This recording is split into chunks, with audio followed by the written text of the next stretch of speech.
Connectez-vous, connectez-vous, connectez-vous, connectez-vous. Voilà. Je reviens non seulement pour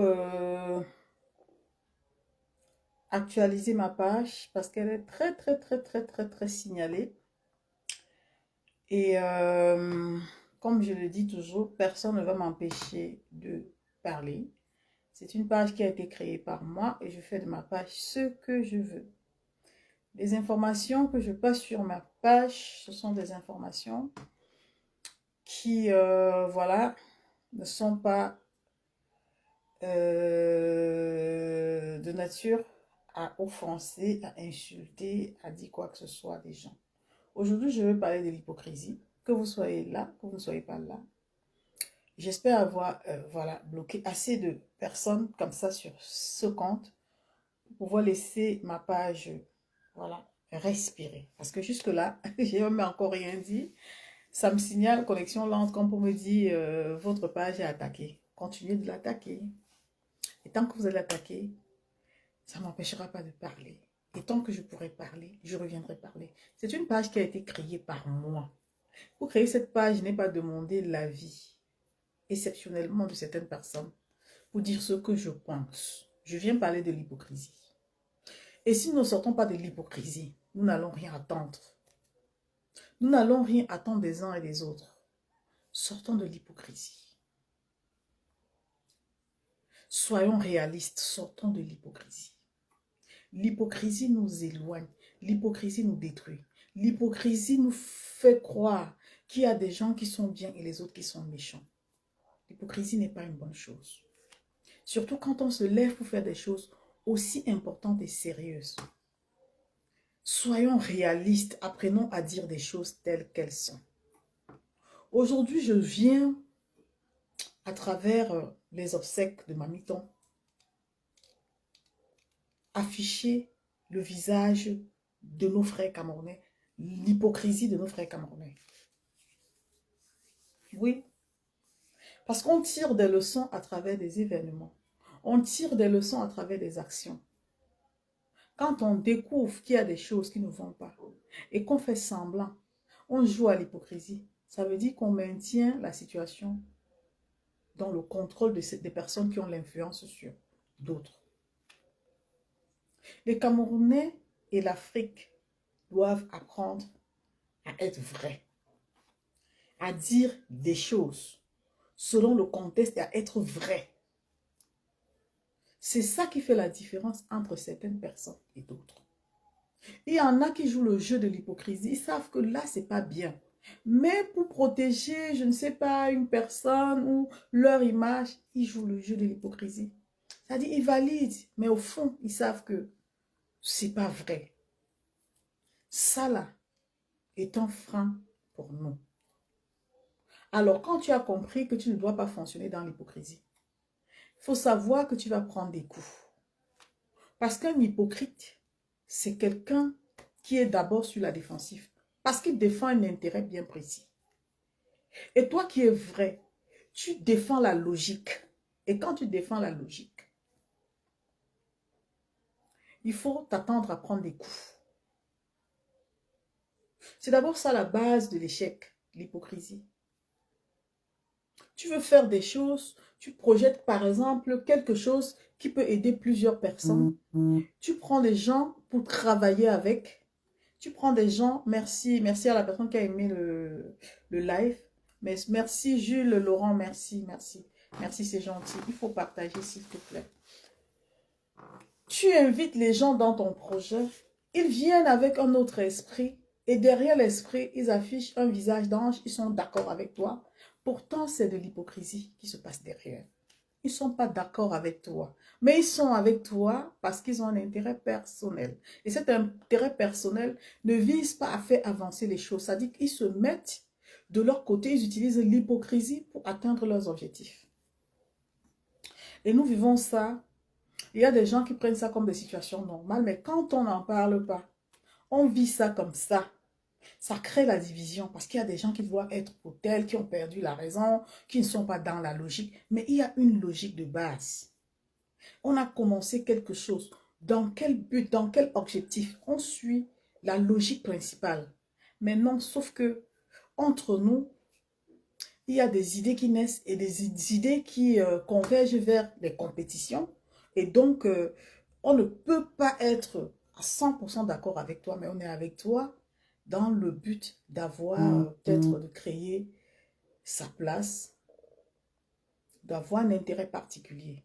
Et ça, c'est un frein pour nous, pour des personnes qui veulent intégrer, je ne sais pas, un mouvement, une association. Quand on n'est pas ouvert, quand on n'est pas vrai, là, la présence, notre présence à chaque endroit, à tout moment, peut créer des tensions. Parce qu'on s'oppose, même à la vérité, on s'oppose. Ça peut être vrai, l'hypocrite, parce qu'il veut que les gens comprennent plutôt, enfin, qu'on prenne en compte sa version. Elle va tout faire pour détourner l'attention des gens, mais en sachant très bien qu'à la base, c'est pas sa raison qui est valable. Mais cette hypocrisie est aujourd'hui en train de nous retomber sur le visage. Ça nous joue des tours. Ça veut dire, on est dans quelque chose et puis on se dit à un moment donné, pourquoi ça ne marche pas? Oui, le frein là, c'est l'hypocrisie. Ça nous tient comme ça. Parce que nous ne sommes pas vrais. Comment est-ce qu'on veut réussir quand on n'est pas vrai? Comment est-ce qu'on veut construire, faire des choses d'impact si on n'est pas vrai, si on n'est pas dans la logique? Si on est, je ne sais pas, hypocrite envers les autres, ça ne marche pas.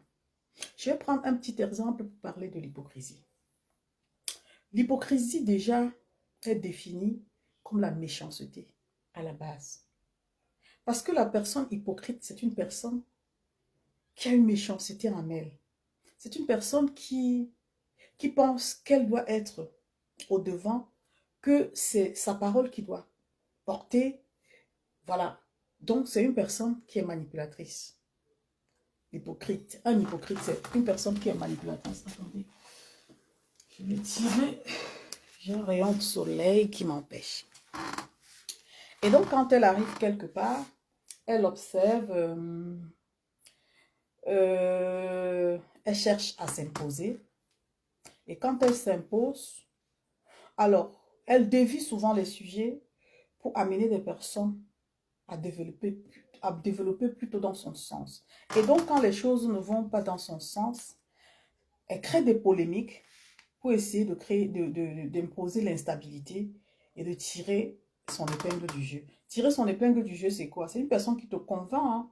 Un hypocrite, c'est quelqu'un qui va te convaincre, qui a beaucoup de connaissances, qui est intelligent, qui est rempli même de sagesse. Mais sauf que sa sagesse-là, c'est juste pour amener les autres à croire que non, c'est lui le meilleur. Et toi, tu dois l'écouter. Ton idée ne compte pas. Lui, il fait semblant avec toi. À partir du moment où ça va dans son sens, il est avec toi. Mais à partir du moment où tu dis non, ici, je pense qu'il faut s'arrêter, il faut réfléchir, qu'il veut continuer. Alors là, ça pose un problème. Parce que lui, son objectif, ce n'est pas ton objectif. Il est avec toi parce qu'il a un intérêt particulier. Et donc, dans cet intérêt particulier, il te combat. hypocritement en te faisant croire que vous êtes ensemble, vous êtes sur le même projet, vous travaillez sur les mêmes idées. C'est comme ça que les hypocrites agissent. Donc, je disais tantôt que je vais prendre un peu le cas de... Tu disais, Mamiton, vous savez, il faut toujours prendre des exemples palpables pour pouvoir expliquer les choses. L'hypocrite est anticipatif. Ça veut dire que tu peux t'asseoir avec un hypocrite. Vous mûrissez un projet. Après, il y a fuite d'informations. C'est-à-dire l'hypocrite est anticipatif. Il fait tout pour être à la tête. Il manipule les consciences pour pouvoir démontrer qu'il a les meilleurs arguments pour pouvoir maintenir la masse. Ça, c'est le rôle de l'hypocrite. Et donc, quand il est là, vous allez travailler, vous allez travailler, vous allez travailler. Ça va même rester dans le secret parce que tu dis, bah, il faut d'abord aboutir avant de pouvoir présenter le projet. Et l'hypocrite va sortir de là avec fuite d'informations pour pouvoir se mettre à la tête. Donc, à partir du moment où l'information vient de lui, il est crédible à son avis. Donc, il essaye un peu de déstabiliser la personne même qui est le porteur de projet. Il est avec toi. Il t'appelle tous les jours. Vous réfléchissez ensemble tous les jours. Mais son objectif, c'est de, en quelque sorte, voler le projet. C'est de faire de ce projet son projet. Il matérialise le projet sans ton avis. Donc maintenant, j'étais en train de parler dans le sens où il est anticipatif. Maintenant, un autre visage de l'hypocrite, ou bien d'un hypocrite. Un autre visage de l'hypocrite. C'est que en fait, quand vous êtes ensemble, en cas de situation difficile, il disparaît. Mais il prend toutes les informations possibles. Là où il faut vraiment agir, vraiment mettre peut-être la main dans la poche pour essayer de soutenir le projet, l'hypocrite trouve un malin ou une raison pour s'écarter. Il s'écarte, il laisse faire et quand il sent que le projet, les gens ont mis la main et que c'est en train d'aller, il revient en force et il s'impose. Quand il s'impose, ce n'est pas parce qu'il a participé. Il vient avec des arguments pour essayer de montrer que pendant même qu'il était absent, il travaillait. Que même des personnes qui ont cotisé, des personnes qui ont participé, qui ont, je ne sais pas, contribué, c'est des personnes qu'elle a mobilisées pour le faire. Ça, c'est l'art de manipuler. Et ça fait partie du comportement des hypocrites. C'est des récupérateurs. C'est des gens qui ont peur de ne pas pouvoir exister à travers leur vrai, je veux dire leur vrai, de ne pas pouvoir exister par rapport à leur comportement. Ils ont peur de disparaître. Ils veulent qu'on les valorise. Ils sont prêts à tout. Et généralement, c'est des gens qui font tellement de mal. Parce que quand ça ne passe pas par eux, ça trébuche.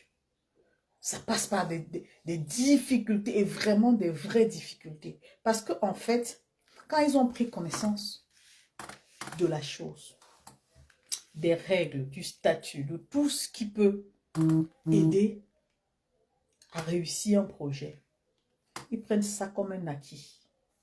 Et ils utilisent ça contre le porteur de projet. Dans leur esprit, c'est détruit. Ils n'ont pas envie de voir l'autre être au-dessus. Même s'ils font croire, ils ne sont pas dans ça, dans cette procédure. C'est d'abord leur personne qui doit passer avant. Et quand les personnes ne passent pas avant, ils se mettent de côté et ils essaient de fragiliser le projet, de manipuler les consciences des personnes, surtout quand c'est la masse. Parce que c'est des gens intelligents. C'est des gens qui ont l'art oratoire. C'est des gens qui savent vraiment dire les choses qui peuvent attrayer les gens. Donc, ces hypocrites-là, c'est comme ça qu'ils fonctionnent. Et aujourd'hui, le monde en général subit. Parce que deux fois, tu te demandes même pourquoi telle chose ne marche pas. Oui, c'est parce que dans ton équipe, autour de toi, il y a un hypocrite qui tient les fils. C'est-à-dire, il plie, il tortue, il tire les ficelles dans son sens. Et donc, la base, il essaie de bafouer la base. Parce que pour elle ou pour lui, c'est pas toi qui passe avant. C'est lui qui passe avant. Il veut me changer la donne pour être à la tête. Maintenant, quand on prend le cas, ça c'est le cas de l'hypocrite qui veut détruire un projet. Maintenant, on prend le cas d'un hypocrite qui est vraiment dans le semblant, comme on dit, généralisé. L'hypocrite, c'est celui-là qui va te voir en train de souffrir. Tu es son frère, tu es sa soeur. Bonjour ma sister, tu as passé un bon week-end, j'espère. Tu es sa soeur, tu es son oncle, tu es son cousin. Lui, l'hypocrite, tous les jours qui passent, il dit, ah, celle-là, quand son tour va arriver, celui-là, quand son tour va... Son tour, c'est quoi? C'est le tour du malheur. Mais quand vous vous voyez ensemble, ça va tonton, ça va tata, mon oncle. Mais il a plié le petit doigt comme ça. Il peut avoir une connaissance. Tu es en train de faire quelque chose. Ça ne marche pas. Il sait comment t'aider à t'en sortir. Il garde pour lui. Ma sister, tu l'appelles. Il garde pour lui. Parce que tu es une menace. Il ne veut pas que tu brilles. Si tu es au-dessus de lui, il ne veut pas. Même s'il n'est rien. Ça veut dire que lui, il est encore en train de se chercher. Il cherche à se positionner. Mais il préfère que vous restez dans la même situation. Si tu es en galère, ou s'il est en galère et que tu brilles, il préfère que vous restez dans la même situation. Pour ceux qui sont comme des bamlékés, parce que moi je suis bamléké, l'hypocrite peut en marchant, on lui dit, ta soeur là, si on ne fait pas comme ça, comme ça, comme ça, comme ça, il peut lui arriver quelque chose. Elle peut perdre ses activités, elle peut avoir un malheur. Il faut faire venir ta soeur, il faut faire comme ça. Il dit oui. Mais il ne t'informe pas. Il te voit en train de chuter. Il dit, ouais, tonton, qu'est-ce qui ne va pas? Il parle avec toi.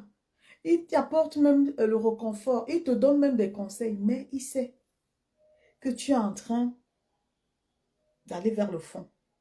Il sait comment t'aider. Il ne va pas le faire. Pourquoi? Parce qu'il ne t'aime pas. Parce qu'il est jaloux. Parce qu'il est aigri. Parce qu'il est hypocrite. Il n'est pas vrai avec toi. Donc, il va garder pour lui, attendre ton échec. Pour pouvoir maintenant dire, ah, et comme la vie est comme elle est, il sera encore le premier à venir dire un jour, en se trompant, oui, c'est même vrai, il y avait, je me souviens, quelqu'un m'avait dit, ça c'est l'hypocrite, celui qui veut ta chute. Il est avec toi, il rit avec toi, il parle avec toi, il est fier, ça dit, il te donne l'impression qu'il est fier de toi. Mais il n'est pas avec toi en fait. Il est avec toi apparemment, mais il n'est pas avec toi. Il t'accompagne et il veut ta chute tous les jours. Il part, il prie que tu chutes. Et donc, quand le pire va arriver, le pire, ça peut être que tu dailles même. Le même jour, il va venir commencer à pleurer et demander qu'on organise. C'est lui qui va même c'est-à-dire, il va s'imposer dans le programme des obsèques. Il va demander à la famille de mettre son nom à la tête des listes. C'est-à-dire, il a compris, chez nous on dit que il a compris que mon frère, là où il est là, il a un problème. Si on ne fait pas attention, il peut perdre sa life. Et lui, il garde pour lui. Il continue à t'appeler. Bonjour tonton, tu vas bien tonton? Oui tonton, oui, oui, vous parlez. Et entre-temps, il attend que tu dailles pour qu'il vienne dire, ouais, Oh, mon frère, ouah, ouah, ouah, il est le premier à venir crier, crier. Aucune goutte de larmes ne coule de ses yeux. Il est content dans son cœur. Mais il montre aux gens que c'est quelqu'un que j'aimais. Mon tonton, c'était comme ça. L'hypocrisie tue le monde. Pourtant, il a contribué d'une manière et d'une autre à faire partir son frère, à faire quitter son frère de ce monde. Parce qu'il a entendu, on lui a dit, on l'a prévenu, informe ton frère, il y a telle situation, il faut qu'il vienne parce que. Il garde pour lui, il ne dit rien. Il te voit souffrir. Il te dit bonjour en souriant. Il est gentil avec toi. Derrière lui-même, il est pressé que tu quittes la scène, que tu libères la scène. Et quand tu quittes, il est le premier à venir pleurer. Organiser les obsèques jusqu'à c'est lui-même qui va exiger. Le programme dit qu'il faut mettre telle chose. Le programme sera à 2 millions, à 3 millions.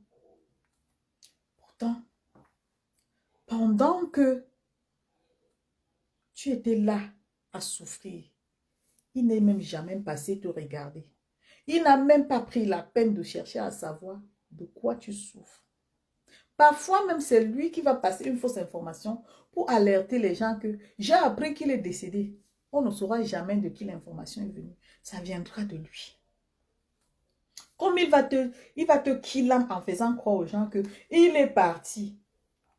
C'est comme ça que les gens aussi vont s'accrocher. On va commencer à lancer la lettre que, ah bon, on va démentir, mais tu ne vas plus te relever.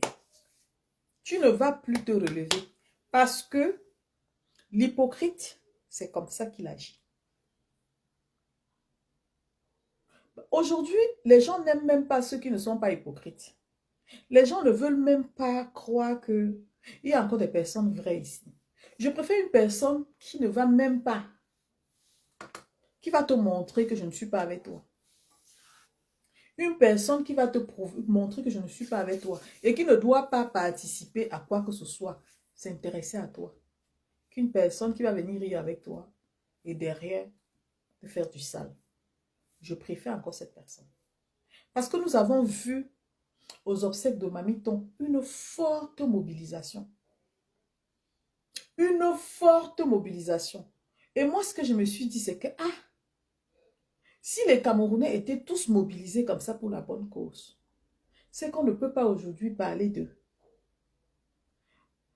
Les Camerounais ne s'élèvent pas. Les Camerounais n'ont pas pris conscience. Non, les Camerounais sont conscients. Mais c'est l'hypocrisie qui les sépare. L'hypocrisie les sépare.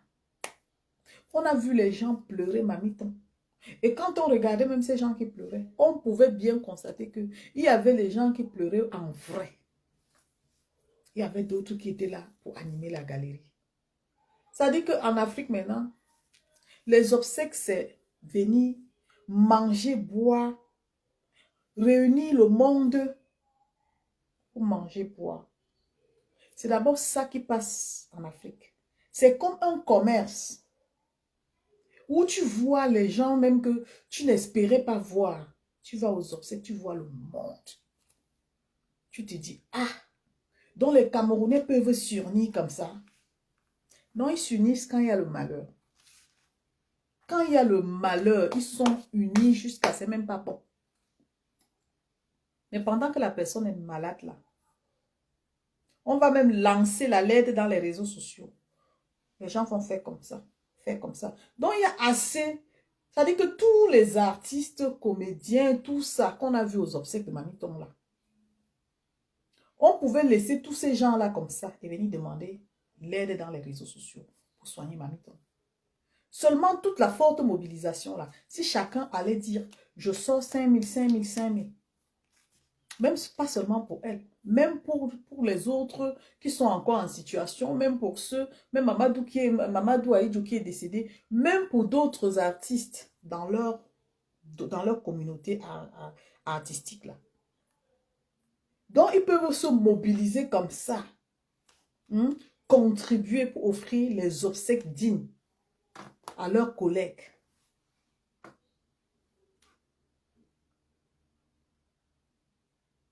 Bonjour, Prési. Sans oublier les selfies, Prési, merci. Tu les vois mobilisés, ils sont nombreux, ils rigolent. C'est comme s'ils étaient à une fête. Comme s'ils étaient à une fête. Tout le monde a les dents dehors. Tu dis, ah, ils sont comme ça aux obsèques. Ça veut dire que même la famille, on n'arrive plus à voir la famille. Ils sont là, c'est eux qu'on voit. C'est eux, ils sont devant. C'est eux qui prennent tout sur eux. Ça là, on ne peut pas refuser. Elle appartenait à ce monde-là. Mais ce qui m'écoeure, c'est que quand cette dame-là était malade, pas seulement elle, quand ils sont malades, autant qu'ils sont, on ne le voit plus. Je t'assure, on ne le voit plus. Il n'y a pas de mobilisation. Chacun est dans son petit coin. Mais dès que la personne ferme les yeux, oh, les réunions d'organisation, les réunions de préparation, les réunions les délégations la musique sort. Et moi, je me demande, mais est-ce qu'on est obligé d'être hypocrite à ce point? Ça veut dire que si tu t'amuses même, toi, l'enfant, tu n'auras même pas la parole aux obsèques de ton parent. Ça dit que c'est eux qui vont prendre la parole, témoigner. Et même quand tu le vois témoigner, l'hypocrisie, ça ne se cache pas. Ils sont là devant, hein, devant la dépouille d'une personne, de leur collègue. Ils rigolent. Ils rigolent. Personne n'est affecté. Les selfies. Chacun va sortir sa plus belle tenue. Aller là-bas, faire les selfies. Tu te dis, mais ils sont à une fête où c'est comment? Tu ne comprends pas en fait. Parce que le mamiton qui est morte là, les gens qui ont perdu sont ses enfants. Hein. C'est sa famille proche qui a perdu. Même si on dit que le Cameroun a perdu, elle appartenait à une famille. Elle était la mère d'une famille. Les vrais gens qui ont perdu leur mère, leur soeur, leur tante, c'est sa famille biologique. La mobilisation qu'on a vue au deuil de Mamiton, vraiment, j'ai tiré un coup de chapeau à Aïcha la Camoise. Parce qu'en fait, tu comprends que tu es entouré des fausses personnes quand tu es dans la situation ou tu passes par la situation de Mamiton. Tu réalises que, je suis vraiment seule. Les obsèques de Mamiton, le deuil, la mort de Mamiton est venu montrer le vrai visage des artistes comédiens au Cameroun. On a vu qu'il y a des gens qui ont de l'argent même, qui nous montrent ici qu'ils ont beaucoup d'argent et tout. Ces gens-là, il n'y a eu personne qui a dit, bah, je suis milliardaire, voilà 5 millions que je donne, voilà 2 millions, voilà 1 million que je donne. Parmi toutes ces personnes-là, il n'y a personne qui a dit, moi, en tant que la plus grande comédienne qui a beaucoup d'argent, qui voyage, qui a tout ce qu'il me faut, je donne 500 000. Je donne 3 millions. Je donne 2 millions pour pouvoir sauver ma vie. Il a fallu que Aïcha Kamoise lance l'alerte dans les réseaux sociaux pour récolter les fonds. Et quand elle est décidée, même si Aïcha Kamoise se présentait là-bas, on allait même seulement peut-être la mettre de côté. Parce que ce n'était plus son affaire. C'est devenu l'affaire comme des ayants droit. Les gens qui ont pris l'engagement d'organiser, on ne les en veut pas pour ça. Mais arrêtons d'être hypocrites. C'est très honteux de savoir que quelqu'un peut être malade. Il meurt pour un comprimé. C'est-à-dire, il meurt pour des besoins de soins. Mais le jour où il décède, il a des amis qui vont venir remplir un lieu. C'est-à-dire qu'on va lui rendre un hommage digne à celui qui a suivi les traitements d'une valeur, je ne sais pas, importante. Tu regardes ça, tu te dis, merde, comment on ne va même pas nous-mêmes se tirer entre nous? Parce que la personne qui a en fait compris, c'est une personne qui doit être combattue. Quand tu n'es pas dans cette façon de faire là, tu dois être combattu automatiquement. Parce que la société en général, est sensibilisé ou bien a opté d'être comme ça. Et toi, tu viens, tu sors de nulle part, tu sors du lot, tu dis non, moi je vais faire les choses différemment. Ah oui, on va te combattre.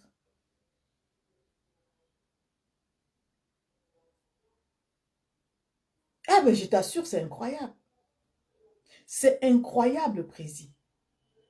Tu vois les obsèques d'une grande artiste qui est d'abord, ça dit que qui a fait un malaise, qui est resté. Et ils ont même d'abord prédit sa mort. Ça dit que elle est morte pour la deuxième fois en vrai. Elle est décédée pour la deuxième fois en vrai. Quand elle rentre dans son truc, tu vois la manipulation des Camerounais.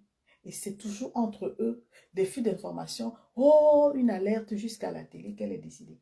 En fait, quand tu analyses tout ça, tu arrives à comprendre que le Camerounais aime voir son frère mourir. Il l'aime parce que c'est le seul moment où il se retrouve, il se voit et puis compétissent, gens tenus ici. Il se voit pas trop, mais quand il y a les malheurs comme ça, chacun sort, il vient, on le voit et puis chacun fait son petit malin. On a annoncé la mort de cette dame, elle n'était pas encore morte. Mais j'avais compris que tant qu'on commence à dire que tu es mort, tu vas mourir. J'ai compris que la dame là ne pouvait plus se relever. Parce que observez bien les Camerounais. Quand ils viennent déjà commencer à dire que tel est mort, ça dit une fausse alerte, c'est que la personne va mourir. C'est que la personne là va die. Et tu te demandes, mais ils font comment pour divulguer ce genre d'informations?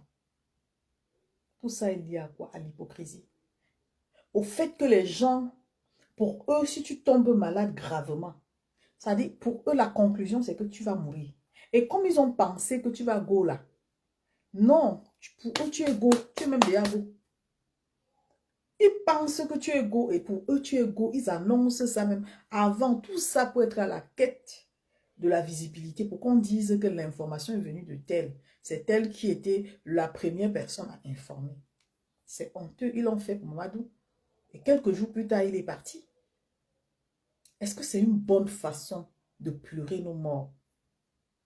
Tu vas annoncer quelqu'un qui est souffrant, même si il est maintenu sur comment on appelle ça, sur appareil respiratoire.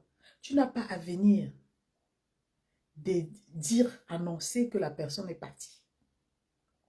Tu n'as même pas à dire ça. Mais chez nous, on dit, les gens vont dire juste pour essayer d'être les premières personnes à avoir eu la bonne information. Et ils ne se rendent pas compte que ça vient les exposer leur hypocrisie. Quand tu n'aimes pas quelqu'un, tu lui colles la paix. Quand tu sais même que quelqu'un va die, tu pries même que la personne ne die pas. Deux fois, même si on dit que la personne est die, tu vas vérifier. Tu fais tout. Tu entres en contact avec la famille. Tu cherches à comprendre. Et même quand tu sais, tu divulgues aussi à l'interne. J'ai appris que. Est-ce que tu es au courant? Tu informes les gens à l'interne. Tu ne sors pas avec ça à Mondovision. Les gens vont venir à tes obsèques comme ça et ils vont faire semblant. Après même, ils vont se disputer la bouffe. Ils vont sortir de là, pas avec le regret d'avoir perdu la personne, mais avec l'esprit de maman, dont elle habitait dans ce genre de maison. Vous avez vu sa maison? Sa maison était comme ça. Les jugements vont commencer. Dans son village là, elle était à Foucault comme ça. Le village là où on était reçu. J'ai même pas bien mangé. Tu as aussi vu que c'était bien. On a même mangé. Hey, elle était que comme ça. Voilà comment les hypocrites qui sont dans ta vie se comportent. Tu avais eux. Tu tombes malade, ils te fuient. Ils peuvent prendre de tes nouvelles, mais ils te fuient. Parce que là, il faut sortir le diable. Et si on n'a pas les moyens, si on n'a pas l'argent, ou je ne sais pas si c'est un manque de volonté, je ne sais pas. Pour certains, oui, pour certains, pour d'autres, ils n'ont pas. Ils restent à l'écart, hein, mais ils sont aux aguets. Il faut que l'information passe par eux. Dès que ça leur parvient, waouh, waouh, d'autres mettent même la caméra, comme j'ai mis ma caméra là, pour pleurer en se regardant et partager dans les réseaux sociaux. Après, nous dit que non, c'est sérieux, on pleure, ça fait mal, j'ai fait ça, je suis conscient. Tu te demandes, mais les malheurs aujourd'hui, sont transformés en quoi? En fait, dans notre pays. Les gens qui partent ne reviendront plus. C'est un vide qu'ils laissent même dans la société, dans leur famille. C'est un grand vide qu'ils laissent. Et les gens qui sont là, qui représentent même cette jeunesse, qui nous disent que non, ils sont, je ne sais pas moi, les stars, l'hypocrisie entre eux, c'est incroyable. On est en train de perdre. Les grandes figures de l'Afrique, de notre Cameroun, sont en train de partir. Une Mamiton qui est partie, il n'y aura pas une autre Mamiton. Même si quelqu'un là, une autre personne la remplace, ce ne sera plus la même Mamiton. Elles n'auront pas le même aura.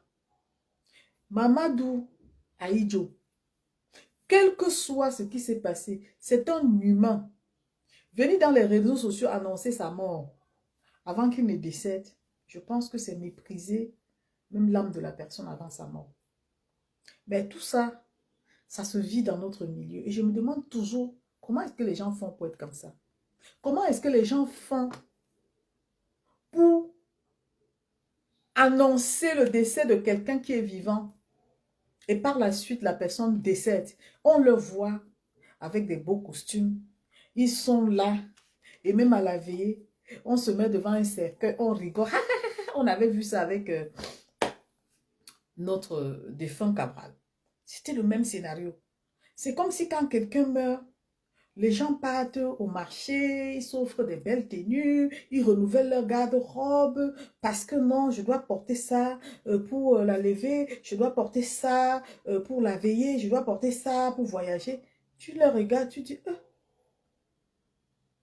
ça dit, ils sont tellement sapés, classe, et puis ils sont joyeux, aucune tristesse sur le visage. On ne voit pas, moi j'ai pas vu les enfants de Mamiton. J'ai vu un enfant témoigner, peut-être en passant par la télé et tout, mais vraiment mettre la caméra sur ces enfants-là, leur donner vraiment la place qu'il fallait lors des obsèques. J'ai pas vu.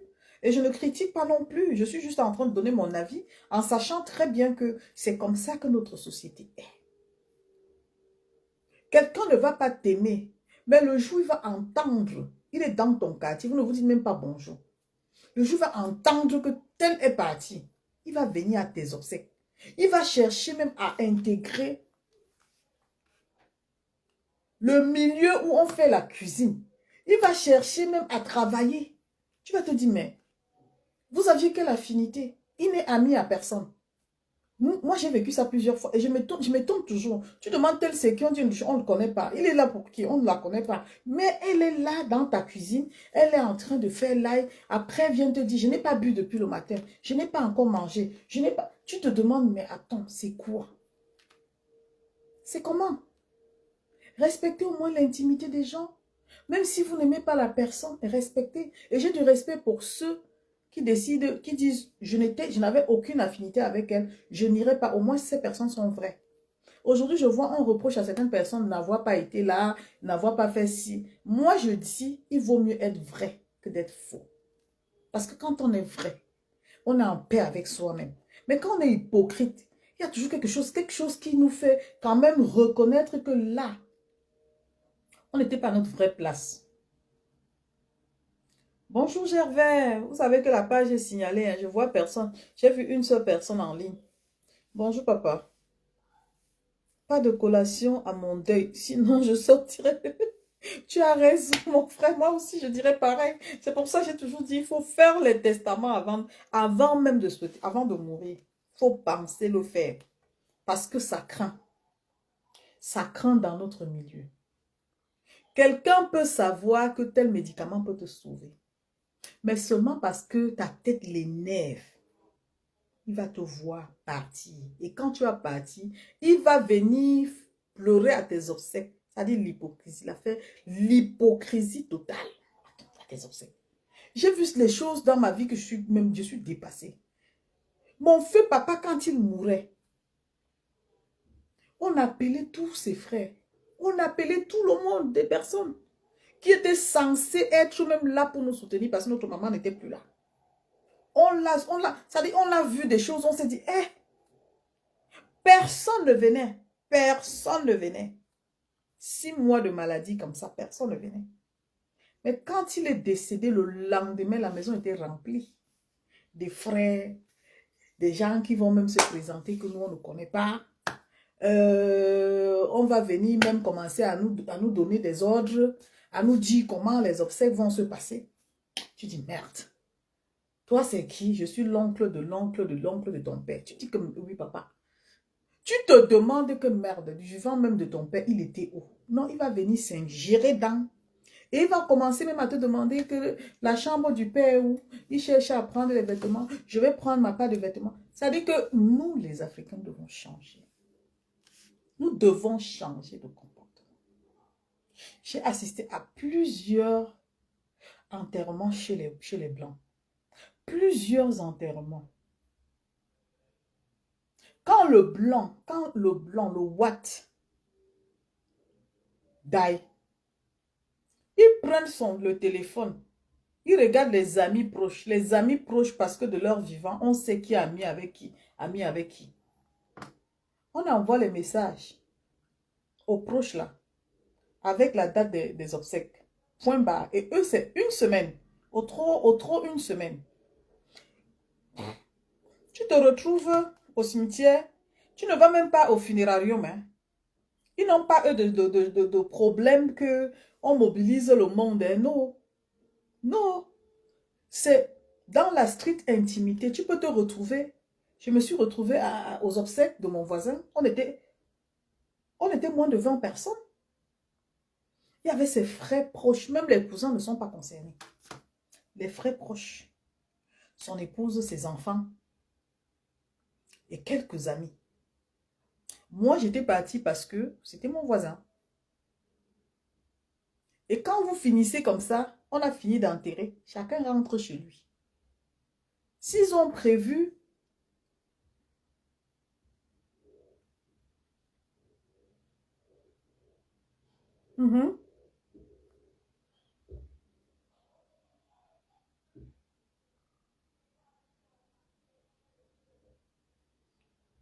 ouais, je te lis, hein, je suis en train de te lire, j'avais. Effectivement, c'était pareil. Hein. Je pense que ton père, là, c'était pareil. Le mien, c'est pour ça, deux fois, même quand je parle de ça, j'ai même la chair de poule parce que ça jeûne quand je dis ça. Même mes propres frères disent, arrête, il ne faut plus dire. Mais je dis, il faut parfois dire pour aider les gens à comprendre. C'est tellement malsain, c'est tellement, je ne sais pas, injuste, que quand tu vis, tu rigoles avec les gens, tu es bien avec les gens, mais quand tu tombes, personne ne vient te secourir. Ça dit que même venir à l'hôpital, le pauvre à l'hôpital comme ça, les gens proches à lui ne lui rendent pas visite. Mais quand tu fermes les yeux, pendant que tu vois la maison en 2 minutes est pleine, les gens se déplacent de loin pour venir. Je suis tel, je suis tel. C'est bien beau d'être avec la famille, mais le problème en fait c'est que quand tu as besoin de cette famille-là, elle n'est pas là. Pourquoi c'est quand tu dailles que cette famille se réunit? C'est ça là, la question que je me pose. C'est ça la question que je me pose. Quand tu n'es plus là, tu vois les gens qui vont venir, les gens même qui ne t'aimaient pas, ils sont conscients que je ne l'aime pas. Les gens qui plient leurs doigts que le malheur t'arrive tous les jours. Mais ils viennent eux carrément. Ils viennent, ils sont assis. Ils ont même une lueur de souris sur leur visage parce qu'en fait, pour eux, ils sont toujours dans cet orgueil, dans cette optique de dire, je ne l'aime pas, pourquoi est-ce que je dois même pleurer? On vient pour remplir la formalité. Pourtant, on n'est pas obligé de venir. Le Watt ne fait pas les trucs comme ça. Quand ils ont programmé les obsèques, deux fois, ils disent, on va prendre un pot d'amitié pour se séparer. Ils invitent les gens qui vont recevoir l'invitation que tu es concerné. Après le cimetière, vous dirigez là où c'est prévu. C'est-à-dire qu'ils ont tout prévu avec des adresses et tout. Si tu es concerné, tu y vas. Si tu es même concerné et que tu n'as pas envie, tu rentres chez toi. Ils ne font pas les choses de m'as-tu vu, les choses où les gens simulent même les pleurs. Tu vois quelqu'un qui va même pleurer jusqu'à tomber par terre. Aucune goutte de larmes ne coule. Parce qu'il ne pense pas, il n'est pas vraiment touché. C'est-à-dire, il veut que les gens voient qu'il pleure. D'autres pleurent jusqu'à chanter, même un genre là. Tu regardes, tu vois l'hypocrisie. Que, ouais, on me laisse à qui, oh, ouais, on me laisse à qui, on me laisse à qui. On les arrête. Aucune goutte de larmes ne coule. C'est-à-dire, on ne force pas ces choses, c'est naturel. Mais chez nous, les gens forcent, juste pour faire voir que je suis là, je viens compatir. Et pourtant, dans le fond, ils sont contents. Ils sont contents de la situation. Ils ne se sentent pas concernés par la situation, ils sont là. Quand nous, les Africains, nous allons comprendre le sens de l'amour, de la loyauté, on va arrêter l'hypocrisie et le monde va... Les choses vont changer pour nous. Tant qu'on n'est pas vrai, rien ne va changer. Même si ça change, ça va nous rattraper devant. C'est-à-dire, avant de faire 2 kilomètres, on sera encore dans ça. On sera dans ça. Il n'y a rien qui explique le fait que dans un pays comme le Cameroun, quand quelqu'un dans le monde artistique tombe, les artistes se mobilisent, les comédiens se mobilisent, les corps se mobilisent. Tu fais comme ça la comparaison des deux, tu te dis, mais attends, donc il a autant de monde, il est mort parce qu'il n'avait pas les frais d'évacuation, parce qu'il n'avait pas les moyens de suivre ses soins, parce qu'il n'avait pas les moyens même de se nourrir. Quand tu es malade, même manger là, même de fois ton frère, ton propre frère de sang te fuit, à plus forte raison, des connaissances. Ça veut dire quand tu deviens un poids, qu'il faut tourner, qu'il faut nourrir, qu'il faut nettoyer, tu deviens une charge. Quelqu'un qui n'a pas vraiment l'amour dans son cœur, il va t'apporter le soutien, mais les paroles qu'il va prononcer, hey, soulève ton bras, il sait que ton bras là, tu as du mal, tu as mal. Hey, tourne-toi, oh, tu sais, je suis fatigué. Les mots qu'il te lance là, ça dit que ça te fait partir tout doucement. Tu es mal. Et puis tu as quelqu'un qui n'a pas l'amour. Et quand on est dans un pays, on n'a pas la possibilité de prendre des personnes qui ont l'habitude de faire ce genre de travail, même ici en Europe. C'est normal, c'est logique que beaucoup de personnes s'abandonnent même. Des fois, c'est le moral qui fait en sorte que nous perdons des êtres chers. Quand ils sont dans des situations invalides, il faut par exemple nettoyer. Il y a des gens qui contactent le sky ou c'est le scar. Hein? La peau qui quitte là. Parce que la personne qui est à côté n'a plus la volonté de le tourner, de bien le nettoyer sur des parties sensibles. Non, il est resté comme ça. Il va même gémir que, pardon, venez me retourner. La personne ne viendra pas le faire. La personne va trouver des prétextes. Je suis fatiguée. Quand je le tourne, j'ai mal aux articulations. Je l'ai tourné ce matin. Ah, je ne peux plus. Les mots comme ça. Ça, là, c'est dans notre société qu'on trouve ça.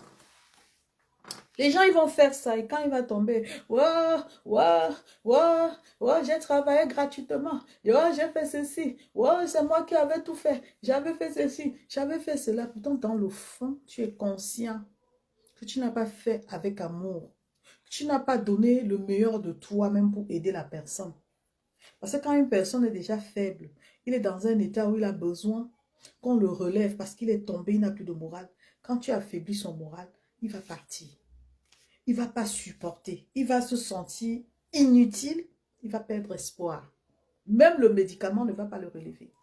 Donc déjà, la sensibilisation de la société part de là. Le rejet des personnes qui sont dans le besoin. Et encore, l'ingratitude de la société. C'est des gens que tu prends en charge. Tu leur donnes tout pendant que tu as la force. Mais le jour où ils ont la possibilité et que tes forces ont faibli, ont diminué, ces personnes t'ignorent. Ça tue le moral de l'homme. Ça tue le moral de l'homme. Mais quand il va décéder, parce qu'il était rejeté, ou quand elle va décéder, vous allez voir ces personnes ressortir. C'est les grands obsèques que vous voulez voir. Ça devient la compétition. Ça dit que, oui, le témoignage, c'était mon père, il m'avait fait ceci, il m'avait fait cela. Et pourtant, ce père-là, merci Naya, merci ma belle, je comprends. Et pourtant, ce père-là a eu besoin de toi. J'en connais, il est mort. C'était mon oncle. Problème d'opération, il a élevé les enfants. Même, je dis les enfants même qui ne sont pas de ma famille. Mais il est mort comme un chien. Mais quand il est mort, eh Seigneur, tous ces enfants-là sont sortis de partout. Les tantes passées avec les personnes, ça dit, les grands amis avec des costumes. Il y avait même la sécurité là-bas. Tu dis que, hey, le papa si, qui gémissait tous les jours. Ah, aidez-moi, aidez-moi. Ah. Il envoyait même les mots pour demander l'aide, pour se soigner. On a dit qu'il faut qu'on m'opère. Personne n'a bougé le petit doigt. Personne, même de ses enfants, de ses propres, personne n'a bougé le petit doigt. Mais venez voir le genre d'obstacle, le genre de cercueil, le genre d'organisation. Pourquoi on pleure les morts, on ne valorise pas les vivants chez nous? Pourquoi on valorise quelqu'un qui est décédé chez nous? Qu'est-ce que ça apporte? Ça dit que quelqu'un décède, il avait besoin de 200 000. On lui organise les obsèques sur une valeur de 2 millions, 1 500 000. Ça sert à quoi? Ça sert à quoi? Ça sert à quoi? Si on se remet en vraiment, on va se dire, on est un peu plus maudit. Tu te mets là comme ça aux obsèques, tu regardes, tu dis, eh, donc le papa, s'il y avait les gens comme ça. Oui, il y a les gens qui sortent, ils parlent jusqu'à, ils prennent le micro, ils pleurent. Ah, c'était mon père. Papa que vous voyez, il est couché là, il a tout fait pour moi. Je suis ce que je suis, c'est grâce à lui. Et pourtant, il meurt, on a demandé 200 000 pour l'opérer. Il n'y a personne. Mais les gens vont se déplacer, prendre même l'avion pour venir l'enterrer. Ce n'est pas la honte. Est-ce que ce n'est pas la honte? Est-ce qu'il n'y a pas l'hypocrisie dans ça? Il y a une grande hypocrisie qui a détruit le monde, qui a détruit le lien entre les personnes. Ça veut dire que nous avons perdu nos repères. Nous sommes arrivés à un stade où voir notre frère souffrir nous fait plaisir. Voir notre frère périr nous fait plaisir. Voir quelqu'un disparaître de nos yeux, c'est pas comme s'il voyageait. C'est pas comme s'il a pris l'avion, il est parti, on sait qu'il est dans tel pays. C'est qu'il est parti, on ne le reverra plus jamais. Mais les gens ne prennent pas ça en compte. Les gens ne regardent pas cet aspect-là, humain-là. On ne regarde pas ça. C'est-à-dire, il y en a même qui dans leur tête disent que ah, il faut qu'elle se débarrasse. On veut se débarrasser même de toi. Tu déranges comment? À rien. Tu ne demandes rien à personne. Tu vis ta petite vie. Mais les gens qui ont les mauvais yeux, quand ils te regardent, leur souhait, c'est que tu disparaisses. S'ils savent comment ils peuvent même anticiper, mais en rigolant avec toi, ils vont le faire. Ils vont le faire et ils vont venir rigoler avec toi. Je n'ai jamais compris ça. Que le monde qui était aux obsèques de Mamie Ton, là, il a fallu qu'on lance l'alerte dans les réseaux sociaux pour collecter l'argent. Même s'ils ne sont pas riches.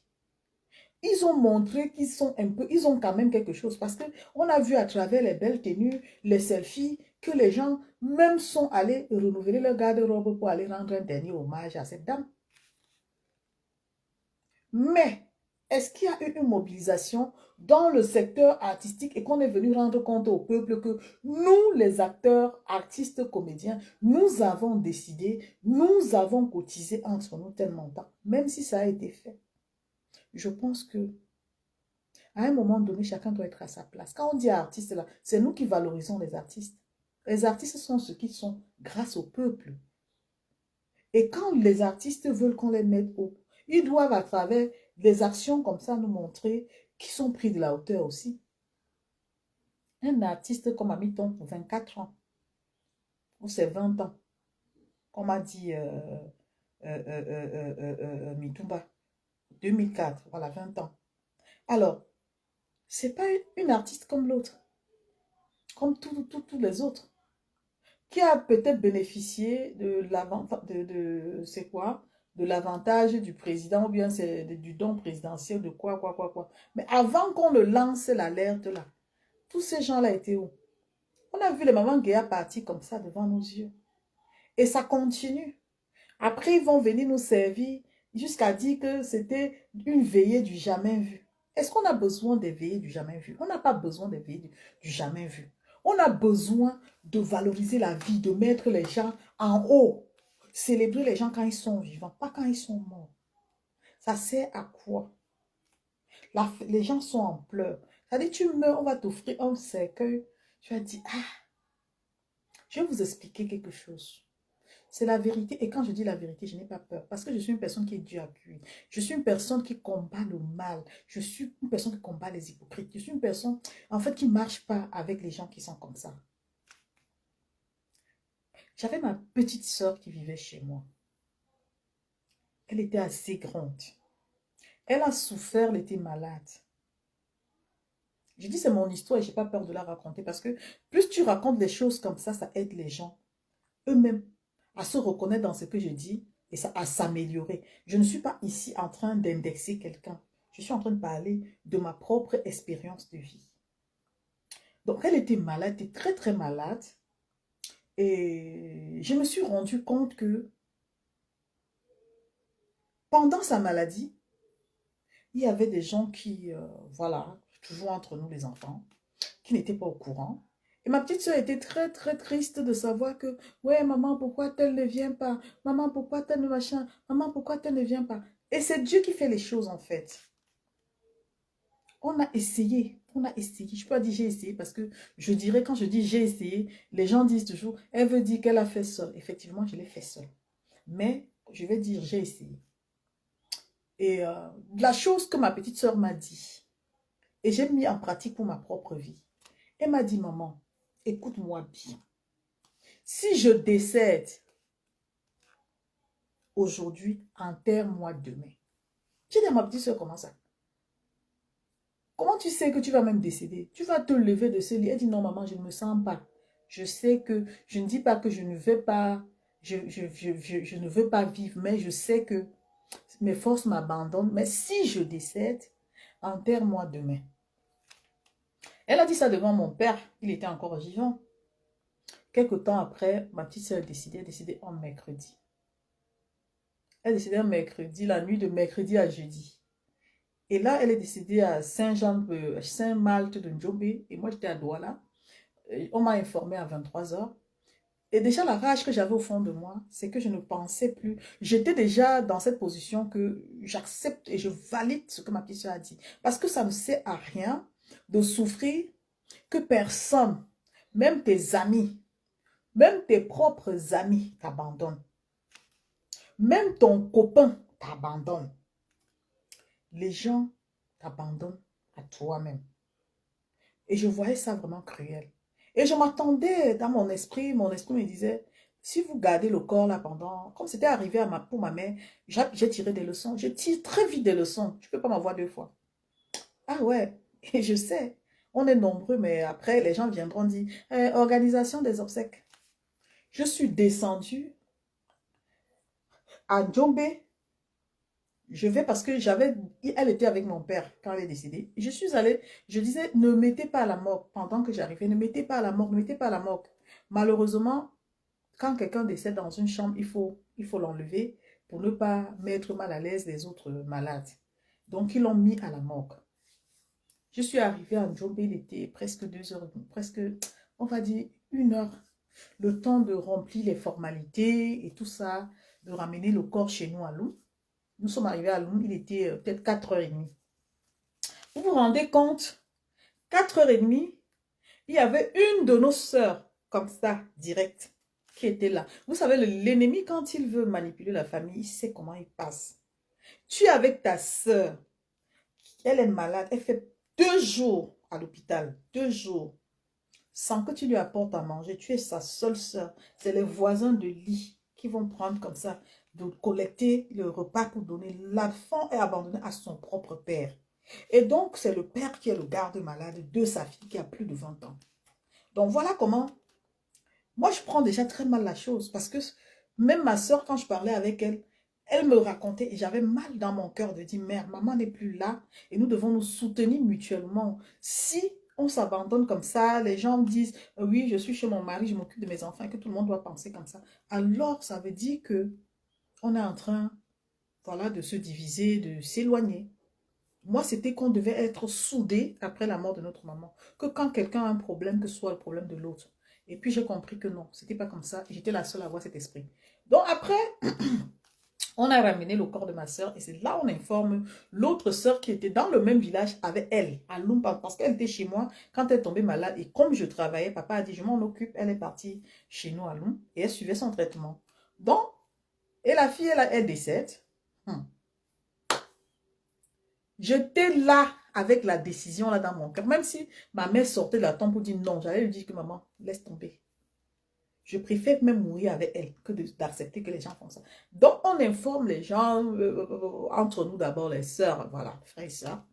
Et j'entends, on met la pression à mon père. Il y a une de mes sœurs qui met la pression à mon père pour dire à mon père, non, non, non, non, on ne peut pas l'enterrer comme ça. Il ne faut pas accepter, il ne faut pas accepter. C'est pas Solange qui décide et tout. J'ai dit à mon père a commencé à paniquer. J'ai dit à mon père, on va respecter la mémoire de la défunte. Il n'y a personne qui viendra décider ici. La personne qui viendra décider, c'est la personne qui a même été à son chevet, qui lui a même apporté du réconfort. Cette personne-là, avant qu'elle ne décède, elle aurait pu nous dire que voilà, voilà, voilà, voilà. Mais elle a dit, on va respecter ses dernières volontés. Si elle décède, on ne garde pas le corps. Ok. C'était devenu comme un défi. Moi, on ne me défie pas. Quand j'ai pris l'initiative, l'engagement, je vais jusqu'au bout. Ce n'est pas un bras de fer, c'est la logique. C'est la logique. Donc, je me suis levée le jeudi matin. Son corps était là, on a préparé son corps normalement, on a organisé sa veille, on a enterré le vendredi. Donc le samedi, puisqu'on a ramené le corps au petit matin de jeudi, le jeudi, on est allé chercher tout ce qu'il fallait, cercueil. Pas grand-chose, pas cher, parce qu'on n'avait pas prévu ça. Je me souviens même, j'avais la caisse de la Réunion, et donc j'ai pris l'argent dans la caisse pour pouvoir faire ça. Et comme la Réunion m'a soutenu, ils ont organisé la veillée, parce qu'il y a 3-4 personnes qui sont venues me soutenir à Lou. Ils ont organisé la veillée simple. Et le samedi, on l'a enterré. Il ne fallait pas. Il ne fallait pas. Si vous pouvez savoir ce que j'ai traversé, qu'on m'a collé l'étiquette, oh, c'est elle qui l'a tué. Elle a tué parce que elle ne voulait pas qu'on fasse le programme des obsèques. Elle a anticipé son enterrement. Mais je suis en paix avec moi-même. La logique de la vie doit être universelle. Les gens ne doivent pas venir récolter là où ils n'ont pas semé. Parce que quand tu n'as pas semé et que tu récoltes, c'est pour ta malédiction. Et la logique de la vie, c'est ça. Tu ne peux pas venir récolter là où tu n'as pas semé. Tu n'as pas été là. Tu ne sais même pas comment la personne a gémi. Tu ne sais même pas comment la personne a souffert. Tu ne sais même pas ce que la personne a dit. Comme aujourd'hui, les gens défient même les morts. C'est-à-dire qu'on ne respecte plus la volonté des morts. Parce qu'on se dit, non, quand elle est partie, c'est nous, il nous revient à nous de faire les obsèques de quoi? Et même pour moi, ce sera comme ça. J'ai dit non, tu ne peux pas vivre. Tu subis le rejet des gens. Tu es dans le besoin. Personne ne t'assiste. Les gens sont de leur côté. Ils attendent qu'on les appelle que tu es parti. Pour qu'ils sortent de leur cachette pour venir faire ton deuil. Non. C'est pas, pour moi, c'est quelque chose que je ne comprends pas en fait. Tu pleures même comment? C'est quel genre de larmes que tu coules? Et je vois les gens pleurer. Hein. Les larmes coulent. Je me dis, mais comment on peut arriver à ça? Quelqu'un qui pleure, oh ma tête, oh ma tête, oh ma tête. Peut-être que tu aides tes amis avec certaines écorces, que non, quand tu as mal à la tête, tu peux mâcher. Tu n'appelles même pas pour dire ma chérie, comme je n'ai même pas l'argent, pour donner un conseil, même un réconfort. Mais dès que la personne part, tu viens t'asseoir et tu pleures, tu vas à la réunion, prendre l'argent, tu prends la personne pour faire ta mère ou tu prends pour faire ton père. La réunion t'aide, tu viens faire le deuil de Mathieu. C'est comme ça que moi j'appelle ça. Le deuil du Mathieu vu. Tout le monde doit voir que non, tu es en train de pleurer ta soeur. Ce n'est pas de ça qu'il est question. Ta soeur avait besoin de réconfort. Ta soeur avait besoin de médicaments. Ta soeur avait besoin d'assistance. Tant que tu n'as pas fait ça, ne viens pas pleurer le deuil. Ce n'est pas logique Et il faut être cohérent dans la vie pour demander sa grâce même à Dieu. Ce n'est pas logique. Et le monde aujourd'hui, c'est ça.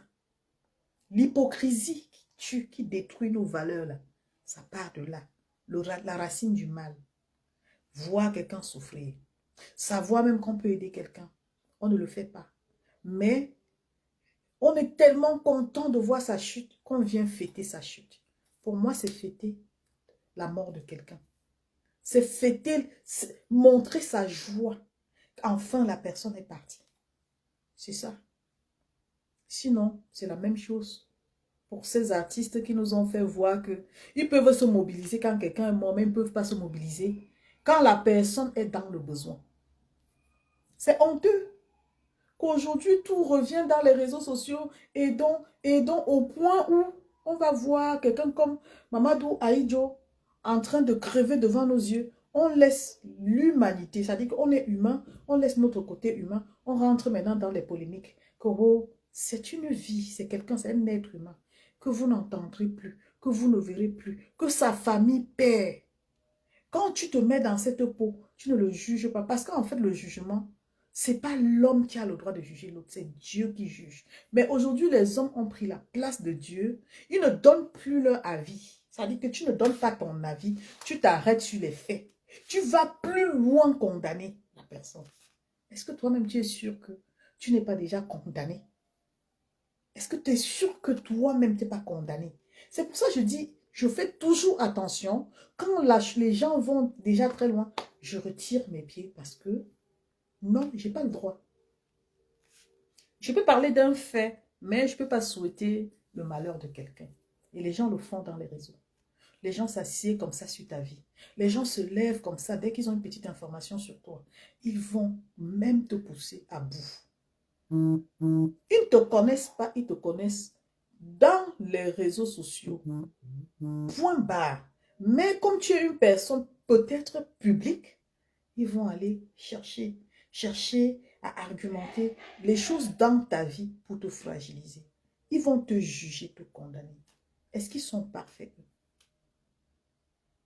Ils ne sont pas parfaits. Nous sommes des hommes. Nous sommes faits de chair. Nous avons des faiblesses. On peut faillir. Mais ça ne veut pas que ça ne veut pas dire que je vais développer la haine contre quelqu'un. Si je trouve que toi et moi, on ne peut pas s'entendre, je me retire, ou je te bloque pour ne plus te lire, pour ne plus partager des idées avec toi parce qu'on ne va pas s'entendre. Quand je t'ai bloqué, ça ne veut pas dire que je te déteste. Ça veut dire simplement que je m'éloigne. Je ne veux pas que toi et moi, on soit tout le temps dans les conflits. On ne se comprend pas, point barre. Mais aujourd'hui, notre société est bafouée, nos valeurs sont bafouées, le manque de respect, les enfants qui sont jeunes, quand tu leur donnes les conseils que tu as reçus de tes parents et qui t'ont aidé à frayer ton chemin, ils disent que non, c'est le bras de fer. Et les tontons qui sont aujourd'hui en train de dire qu'ils sont ceux-là qui peuvent aider la jeunesse à s'en sortir. Ils sont pires que cette jeunesse qui cherche son chemin. Ils sont pires. Ils sont pires. C'est pour ça que maintenant au Cameroun, la mort ne dit plus rien. Quand quelqu'un meurt au Cameroun maintenant, c'est la joie. C'est la joie, c'est la fête. Ça veut dire que même ta famille même est dépassée de voir le monde. Si c'est le quartier, même quelqu'un qui ne te disait jamais bonjour, il vient à tes obsèques. Il est bien confortablement assis, il attend manger et boire. C'est la fête. Alors que vous avez perdu quelqu'un, alors que vous êtes en train de pleurer, il ne vous aide pas à pleurer, mais il vous aide à manger. Alors que pendant que la personne était souffrante même, tu te battais, aidez-moi, aidez-moi. Il y a des gens qui vont te dire que je n'ai jamais vu 5 francs. On ne va même pas accuser les gens de l'extérieur, c'est les gens de l'intérieur que moi j'accuse. Tu es malade, ton frère te rejette. On l'appelle, on dit, ton oncle est malade, ton grand frère est malade. Il dit, j'ai compris. Tu appelles ta tante, papa est malade, ça ne va pas. Hein? J'ai compris. Tu appelles les cousins, j'ai compris. Vous faites comme ça. On vous dit montez, vous n'arrivez pas. Descendez, vous n'arrivez pas. Vous ne savez pas que dans ces moments-là, Le lien là, entre le frère de sang et sa sœur, peut aider la personne à trouver le moral. Parce que nous qui grandissons, avec les connaissances même des valeurs traditionnelles, à l'époque même quand les gens étaient malades, là, les grands-pères partaient, ils savaient qu'on peut prendre telle écorce, on bout. On donne à la personne, il boit. On ne parlait pas d'hépatite, on ne parlait pas de certaines maladies. Aujourd'hui, il y en a même dans nos familles qui connaissent ces médicaments-là, mais qui ne peuvent pas partager avec les enfants des cousins, les enfants des oncles, la famille. On dit que tel est malade. Il dit, comme ça, hein. Il prend l'écorce là, il boit, il donne à ses enfants. L'enfant de ton frère, c'est ton enfant. Mais aujourd'hui, ce n'est plus ça. Ce n'est plus ça. Au point où tu vois ton frère en train de mourir, tu sais que le médicament là qui m'avait aidé, que j'aide même mes amis avec là, je peux aussi quand même donner à mon frère. Tu ne donnes rien du tout. Parce que tu estimes que quand il va mourir, ce sont ses enfants qui seront orphelins. Mais dès qu'il meurt comme ça, bam! Tu cours, oh mon frère, oh mon frère, oh mon frère, oh mon frère. Vous-même dites-moi, il y a la logique dans ça. Et quand les enfants chassent ce genre de personnes, on dit que non, les enfants n'ont pas le droit, les enfants n'ont pas, la coutume va faire ceci. La coutume attrape la personne qui n'est pas dans la logique. La coutume attrape la personne qui n'est pas... La coutume n'aime pas les gens qui déroutent. La vraie coutume n'aime pas.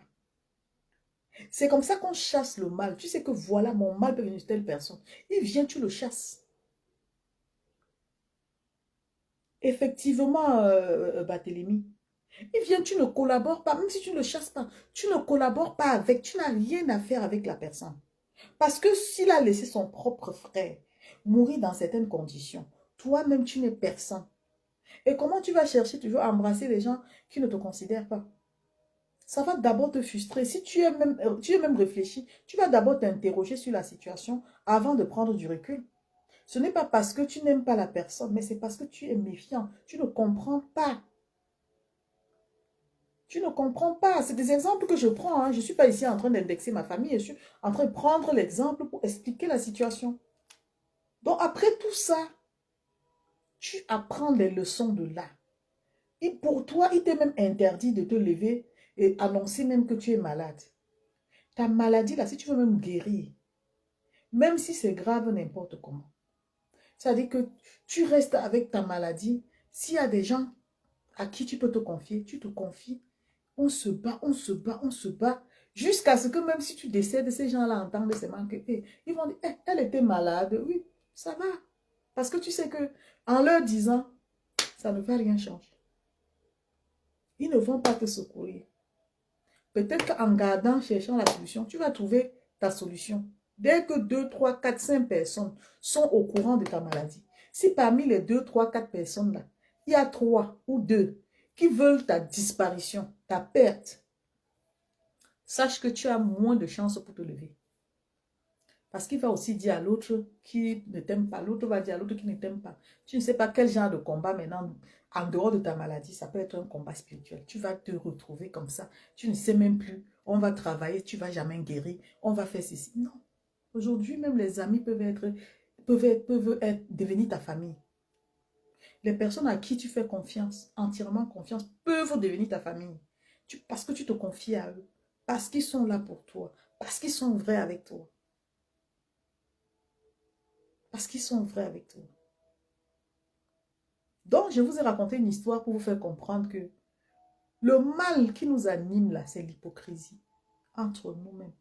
Si on ne s'aime pas, on ne va pas aller chercher des grandes solutions même pour les problèmes de notre pays ailleurs. C'est d'abord ça là, la fondation du mal qui fait en sorte qu'il y a un grand frein, il y a un fossé pour l'avancement, pour le changement au Cameroun.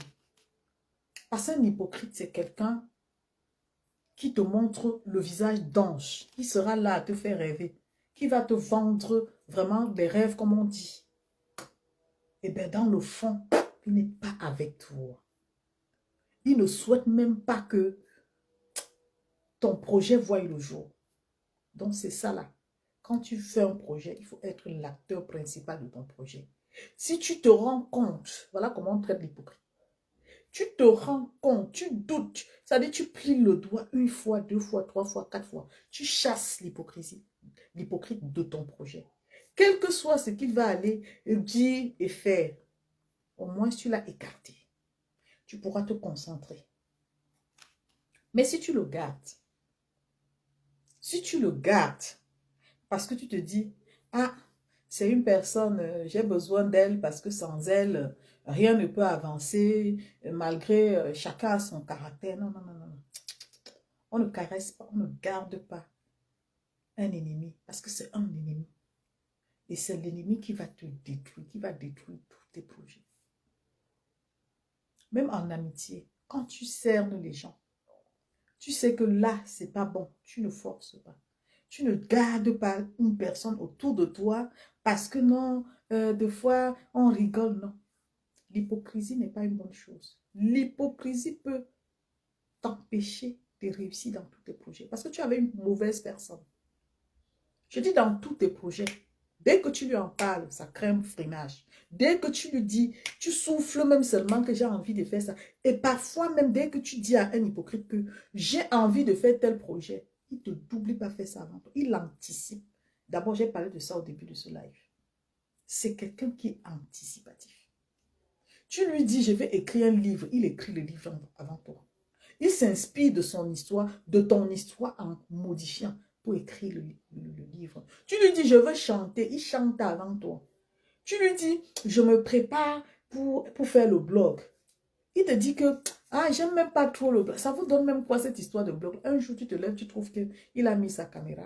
Et puis, il t'a même tagué. Et puis, tu te dis, mais attends, ça se passe comment? Donc, en fait, c'est des gens qui volent les œuvres. Ils modifient la façon de faire parce qu'ils sont intelligents. Ça, on ne va pas refuser. Ils sont intelligents. Ils ont l'art de la manipulation. C'est ça les vrais hypocrites. Et c'est eux qui font tout. Pendant qu'on fait tout pour que ça marche là, eux, ils sont assis là-dessus. Ils sont sûrs. Ils sont sûrs parce qu'ils ont l'art oratoire. Quand un hypocrite, je vous dis, c'est sur moi. Quand on m'a dit que j'étais la cause de la mort de ma petite sœur, ben, comme c'était une personne, moi je suis une personne qui agit, je parle moins dans la vraie vie. Et donc, si tu m'accuses de quelque chose qu'on ne connaît pas, je ne me justifie pas. Donc, l'hypocrite a réussi à mobiliser tout le monde pour leur convaincre que voilà, hein, la vie d'enterré, vous avez accepté normalement, il faut qu'on l'arrête, on la fouette, il faut qu'on lui fasse faire des choses et tout. Et quelqu'un qui sait, qui est sûr de moi dans la famille est venu me dire, est-ce que tu sais que ça se dit, que ça se dit, que j'ai dit oui. La personne n'a rien à dire. La personne n'a rien à dire. Si les morts ne sont pas morts, c'est que le compte qu'elle a envie de rendre là, elle va rendre à la personne qui est partie. C'est pas avec moi, je ne me bats pas avec les gens. Je ne me bats pas avec les gens. J'ai fait ce que la personne m'a demandé de faire et le reste là, je laisse entre les mains de Dieu. C'est ça pour vous dire, l'hypocrite, c'est quelqu'un qui sait manipuler les gens. Quand il parle, tout le monde l'entend, tout le monde l'écoute religieusement. C'est un manipulateur hypocrite. Même quand tu te défends face à un hypocrite, tu perds ton temps, tu perds ton souffle. Mais le secret de l'hypocrite, pour s'éloigner de l'hypocrite, il faut l'éloigner. C'est-à-dire que tu l'isoles. Parce que l'hypocrite n'aime pas qu'on l'isole. L'hypocrite n'aime pas. Ça dit que si tu veux le défier, tu l'isoles. Il perd ses forces, il s'agite, il cherche à te salir, il va dire des choses et tout. Quand tu ne réponds pas, tu n'es plus au courant de lui. Il a fini de parler. Ça ne va nulle part. Et les gens qui sont avec lui vont revenir vers toi parce qu'ils vont voir que tu ne réagis, tu ne te déranges pas. Et que de tout ce que la personne a dit, il n'y a aucune, je vais dire quoi? Aucune cohérence. Tu es resté égal à toi-même et puis tu avances. On ne peut pas dire que quelqu'un a fait du mal au lieu que la personne sombre. La personne est en train de vivre sa vie tranquillement, voilà, et continue à faire ce qu'elle a à faire On s'étonne. Et puis, c'est l'hypocrite qui commence à... Et les hypocrites, regardez-les très bien. Vous qui ne savez pas, vous n'avez pas l'œil de voir là. L'hypocrite, quand il a fini de faire du sale, il perd toujours. Donc, il est comme le caméléon. À un moment, tu vas le voir, il a 10 000 faces. Il va noisir, il va sombrer. Comme s'il porte le masque, comme s'il est malade. Soit parfois il maigrit. L'hypocrite qui agit tout le temps. Il est tout le temps comme ça. Il n'est pas jovial. Il change, il fait beaucoup d'efforts pour être un peu vu correctement et bien. Parce que c'est le masque du mal. C'est le mal là qui fait ressortir ça.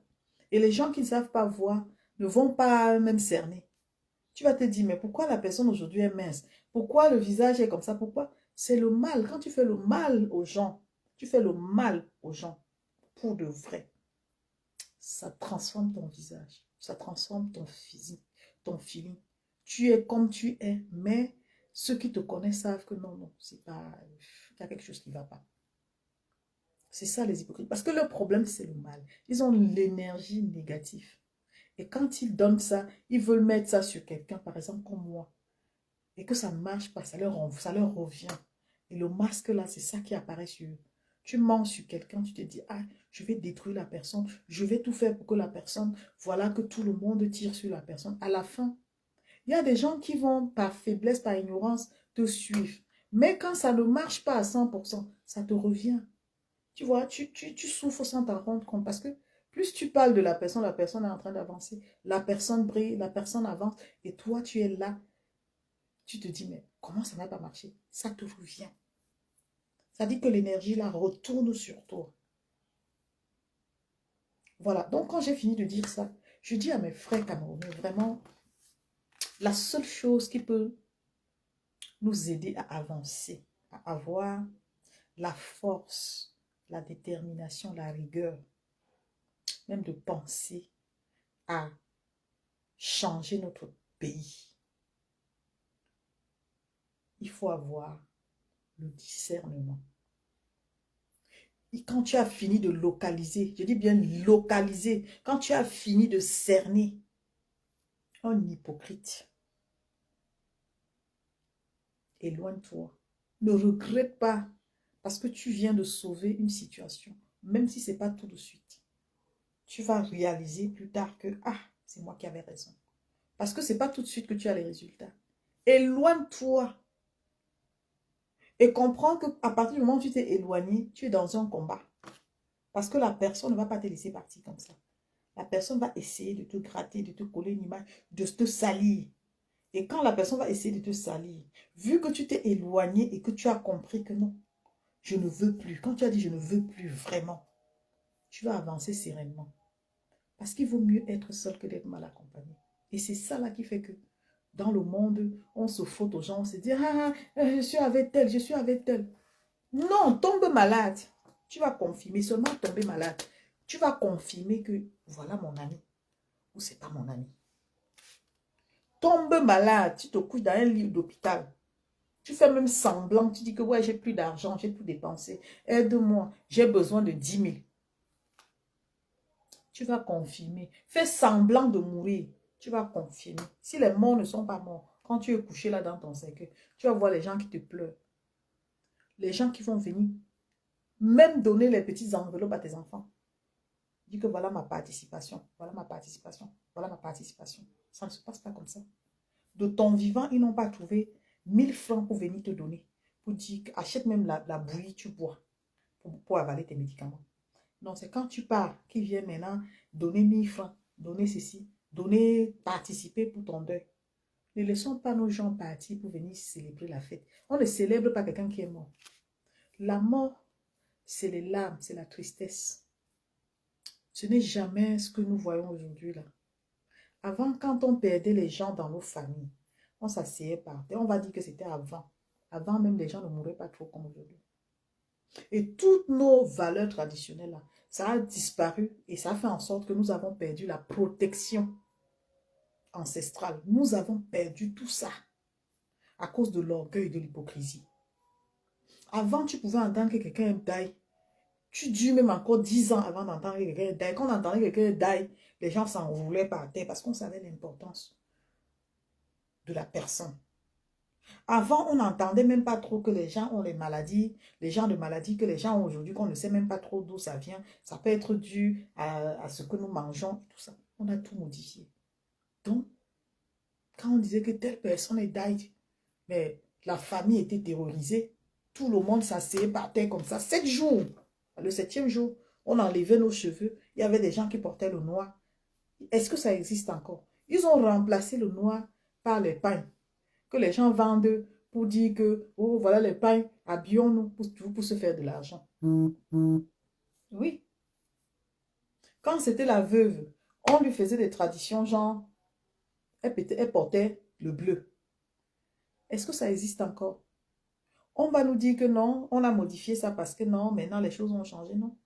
Les choses que nous avons trouvées là, on ne modifie pas les choses comme ça.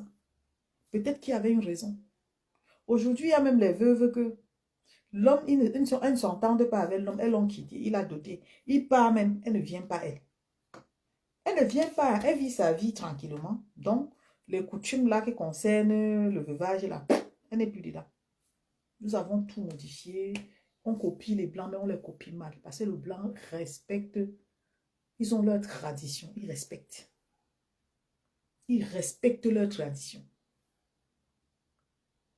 Tu vois, le blanc, il reste comme ça. Chaque année, il se souvient de la date où il a perdu quelqu'un, un être cher.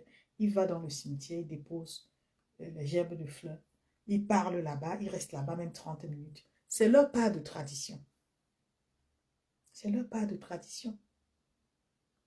À chaque fois, même quand il va mal dans sa tête, tu entends, il te dit, ah ben, ça fait tel moment, je vais rendre visite à tel au cimetière. Il va là-bas, il reste là-bas, après il revient. Parce que c'est leur part de tradition. Mais nous, on veut copier mal ce que les autres font. Pour nous, sort toujours seul. Le blanc ne peut pas perdre sa femme ou son enfant.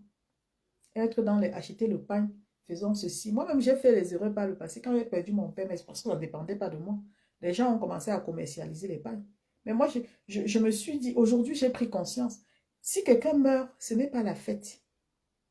Même le fait qu'on met les gens 2 semaines à la morgue, là, je suis contre tout ça là maintenant. Le plus important, c'est de faire ce qu'on a à faire, remplir les formalités et laisser la personne aller reposer en paix. Vous gardez quelqu'un 3 semaines à la morgue pour faire quoi? Pour voter le budget de 4 000 euros ou c'est de 2 millions, alors que la personne est décédée. Ici, on avait même seulement 200 000, on pouvait la sauver. Ça sert à quoi? Pour moi, ça ne sert à rien, ça n'a même pas de sens. Quand la personne est décédée, on la garde et puis on pleure son deuil. La famille se réunit, on fait des réunions de famille comme on avait l'habitude de faire par le passé. C'est ça qui faisait que les gens, il y avait l'amour dans les familles, ça solidifiait, on essayait de chercher à savoir qu'est-ce qui n'a pas marché, qu'est-ce qui a fait ceci. Parce qu'on se réunissait, tous. Des fois, quand quelqu'un mourait, qu'on disait même qu'on soupçonnait que c'est la sorcellerie, non. On déléguait les gens dans la famille pour aller chercher. On faisait des rites traditionnels. Genre, tout le monde devait être là. Mais aujourd'hui, c'est plus ça. Le deuil est transformé en fête. Tu es malade, on attend que tu meurs, on vient fêter. Tu souffres. Mes yeux, je ne vois pas bien, je ne vois pas bien. Personne ne dit, ouais, il faut que je l'amène chez l'ophtalmologue. Personne ne dit, je vais donner ma part de 1000 francs pour qu'on essaie de voir ce qu'on va faire. Personne ne dit, dès que tu tombes aveugle, tout le monde t'évite même. Tout le monde, les gens t'évitent, vrai, comme si tu étais allé chercher ça toi-même. Pourtant, les mêmes gens, c'est les gens que quand tu voyais, tu cherchais, tu allais leur donner. Tu les embrassais. Mes enfants, mais ceci. Vous étiez bien. Dès que tu deviens aveugle, s'il n'y a pas quelqu'un qui a vraiment l'amour de Dieu dans son cœur, vous passez de temps en temps, dit que voilà, je te donne à manger, je te dépose de l'eau, je te dépose ceci. Tu commences à partir. Tu commences à partir devant les yeux des gens qui disent t'aimer. Et quand tu as fini de partir, ils vont venir. Wow, mon frère, si. Wow, aidez-nous, pardon, on veut l'enterrer. Aidez-nous, aidez-nous. On demande l'aide pour enterrer quelqu'un. Et puis on l'enterre. on tourne la page. Donc, sortons de l'hypocrisie, ça ne sert à rien. On n'est pas obligé de s'aimer, mais il faut être vrai. Il faut être vrai dans la vie. Il faut être capable de dire dans la vie que ça là, je ne suis pas d'accord avec. C'est ça la différence avec d'autres personnes, avec certaines personnes. Sa voix dit non à un hypocrite et ça lui fait mal. L'hypocrite, quand tu lui dis non, ça lui fait tellement mal. Ça dit, c'est comme si tu étais entré en confrontation avec lui. Et c'est ça la force du changement. La force du changement, c'est la vérité. Ce n'est pas l'hypocrisie des gens. Ce n'est pas le fait de faire les choses pour plaire à quelqu'un. Non. Ma jeune soeur m'avait dit, si je meurs, enterre-moi demain. Et je l'ai enterré demain. Le lendemain. Ça ne m'a pas posé de problème. Les gens ont dit tout ce qu'ils ont dit. C'était leur problème à eux. Quand elle était dans le besoin, il n'était pas là. Elle a dit, oui, on l'a fait. On l'a fait. Vous pensez que le fait qu'on l'a fait, je vais culpabiliser parce que les gens vont dire que c'est moi qui l'a tué? Eh bien, ils vont dire et ils vont répondre devant Dieu. C'était sa volonté. Tu ne peux pas être abandonné à toi. Et le jour où tu meurs, les gens viennent dire que je reconnais, c'est ma soeur.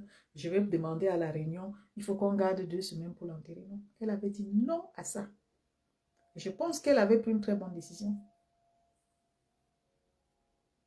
Elle avait pris une très très bonne décision. Et c'est pareil que quand tu vis, même si tu as de l'argent, si tu as des enfants, parce que dans ces choses-là, on tire énormément de leçons.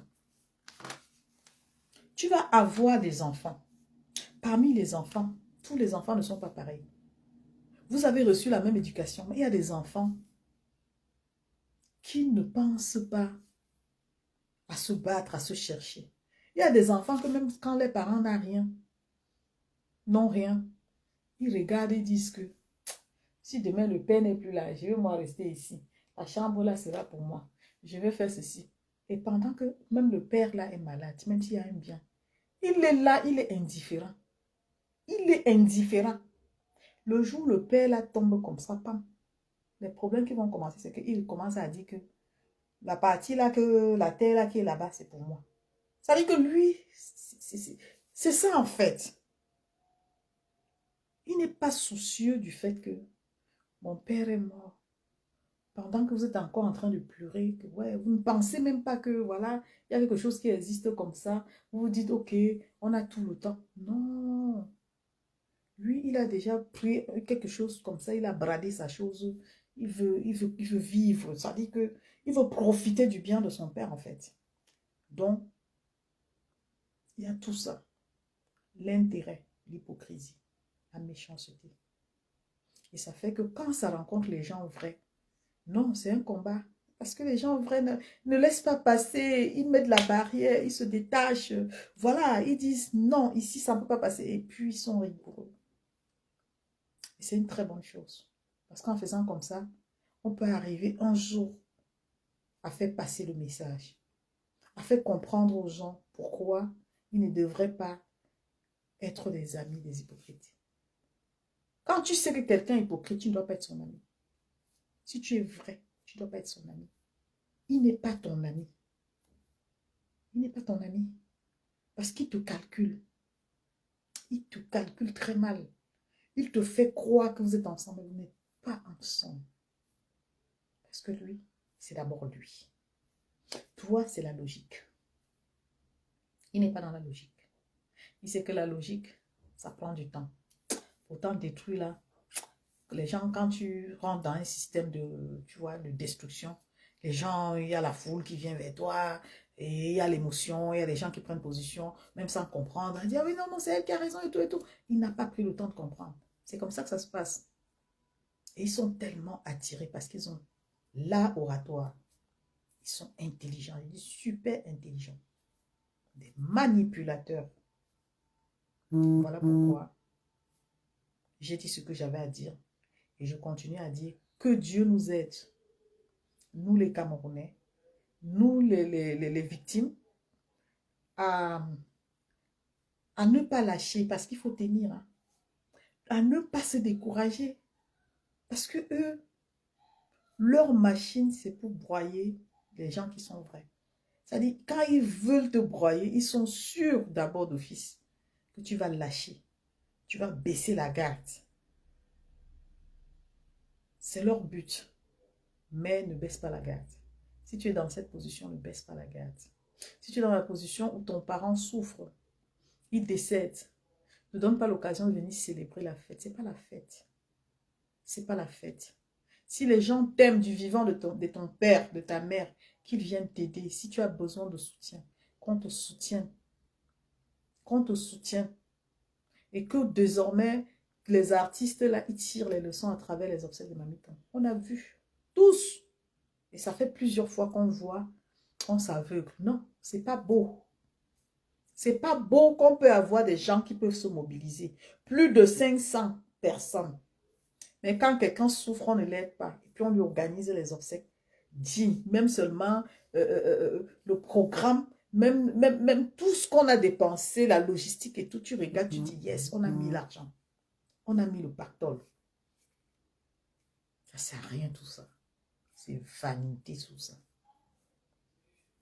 Si ce n'était pas vanité, j'ai dit je compare toujours. Je regarde, les Blancs, ils ne font pas. Ils achètent leur tombe peut-être à 5 000 euros. Avant même, il y en a qui ont acheté, comme mon mari a acheté sa tombe depuis longtemps, sa tombe est là. Il a tout préparé. Ça dit que je ne sais même pas, c'est un système qui me tue seulement. Ça dit que je me dis, ah si l'Afrique était comme ça, c'est qu'on a moins de problèmes, nous. C'est qu'on a moins de problèmes. Il a payé son assurance décès. Donc s'il meurt, l'assurance décès offre le cercueil. Sa mutuelle offre le cercueil. On prend, on va payer les frais. Ça dit que tu ne sors pas l'argent de tes poches. Quand tu vas faire ça, s'il y a ce système-là en Afrique, les gens ne vont pas venir se moquer de ta mort. Parce que tout est là. Dès que tu décèdes, on ouvre seulement la procédure. On fait tout ce qu'il y a à faire, la paperasse et tout. Et puis on t'enterre, basta. C'est trop bien comme ça. Les gens qui viennent, c'est les intimes. Parfois, tu vas te retrouver avec 10 personnes, oui. On fait pas, c'est pas le nombre qui enterre la personne. C'est vrai, en Afrique, nous avons notre façon, mais ça va un jour changer aussi. Parce qu'il y a trop d'hypocrisie. Trop d'hypocrisie. Le blanc, même quand il ne sent pas il ne ressent pas son voisin part, il ne part pas. Il dit son voisin de paillasson, là, comme ça. Il ne bouge pas, il reste chez lui. Il n'est pas concerné. Il n'est pas concerné. Et avant, je me disais, mais non, c'est notre voisin et tout. Il dit, non, non, non, non, non. Moi, je ne suis pas concerné, on n'est pas des amis. On est des voisins, c'est tout. Après, j'ai réalisé que, ah oui, il y a une logique. Mais en Afrique, tu entends que le frère, le cousin de... Tu cours là-bas, tu cherches la cuisine là où il y a à manger. Je peux avoir un morceau de pain. J'ai même pas bu le jus. Hein. Tu fais le tour. S'il y a 5 maisons de deuil, tu fais le tour dans toutes les maisons. Tu mendies. Oui, c'est devenu la joie, la fête. Tu fais les tours dans les tentes. Tu commandes, tu commandes. On te donne, tu mets dans le sac. Tu reviens, je n'ai rien eu. On ne m'a rien donné. Tu n'as pas encore mangé. Oui, j'ai vu la personne s'y passer. Non, ce n'était pas moi. On te donne, tu reprends, tu mets dans le sac. Tu mets dans le sac. Yesh! Quelle honte. Quelle honte. Et après, tu vois les gens traîner les sacs de nourriture comme ça. Ils rentrent à la maison chez eux. Parce qu'ils sont allés au deuil mendier. Voilà leur rôle. Ils ne partent pas au deuil pour pleurer le mort, mais pour mendier. Pour mendier jusqu'à ramener les billets, ramener les barquettes de nourriture. Ramener tout ça là. Il va manger ça chez lui pendant une semaine. Donc, il finit de manger, il dit que le deuil est bien. Le deuil est bien. Vous voyez? Le deuil est bien. Parce que quand les gens meurent, les gens partent manger. Tu vois, le deuil est bien. Il faut changer. C'est très honteux. Et quand on fait ça, on se dit, ah non, le deuil de Mamiton, c'est bien. Oui, ça s'est très bien passé. Dans l'ensemble, ça s'est très bien. S'il faut noter, moi-même, je vais bien noter. Mais, dans le fond, ça ne s'est pas bien passé. Parce qu'elle a été rabaissée, elle a été diminuée, elle a été dévalorisée. Les gens n'ont pas su gérer sa maladie, mais ils ont su organiser ses obsèques. Donc, les obsèques sont plus importants que la vie. Donc, aujourd'hui, les obsèques sont plus importants que la vie. Nos frères ont choisi d'organiser les obsèques que de sauver la vie. Voilà mon problème. Nos artistes sont en train de nous montrer que il n'y a même pas la solidarité. Il y a le buzz. Tout est devenu buzz. Il n'y a pas la solidarité. Rien du tout. On a vu ça, Maman Guéa. Mamadou Aïdjo, même comme on n'en parle pas, c'était le terminal en fait. Donc quand pour Mamadou Aïdjo est venu là, j'ai commencé à dire, ouf, le mal est profond. Le mal est profond. On est quel peuple comme ça? On est quel genre de peuple? Le blanc, même à 90 ans, on leur donne leur chance de vivre. Tu vois quelqu'un qui a 4 ans, j'étais en vacances, il y a un papa, un monsieur qui était au Cameroun, un blanc, il a travaillé, bref, dans des services un peu genre au Cameroun. Il m'a reçu chez lui. Il a 84 ans. Mais il est là. Il tient à sa santé. Ses enfants viennent tout le temps. Ça va, papa? Ça va, papa? On parle avec lui. Ça dit, tu regardes la vie, tu dis, Seigneur, donc, on peut donner l'amour comme ça à un papa qui a 84 ans et lui, il est debout et il est content, ça dit, il est fier. Tu regardes, tu dis, même si celui-ci prend les médicaments, seulement l'amour, il est entouré de l'amour de ses enfants. Il ne va pas vivre longtemps comme ça. Il va vivre longtemps, même s'il prend les médicaments, il ne va pas mourir. Mais imagine un seul instant qu'il soit abandonné à lui. C'est-à-dire il va développer le stress. Et le stress, il va se sentir seul. Et puis, il peut choquer. Il peut faire. Bref, il peut partir. Mais nous n'avons pas ça. On ne s'aime même pas déjà. Nous n'avons pas ça. Même entre nous, on ne s'aime pas. Tu vois les enfants d'une même mère. Ils ne s'entendent pas. Tu vas chercher pourquoi l'hypocrisie. Tu vois les oncles, les enfants, les frères, la descendance, ta descendance. Il y a des divisions. Tu vas voir pourquoi l'hypocrisie. Il n'y a pas de problème. C'est l'hypocrisie.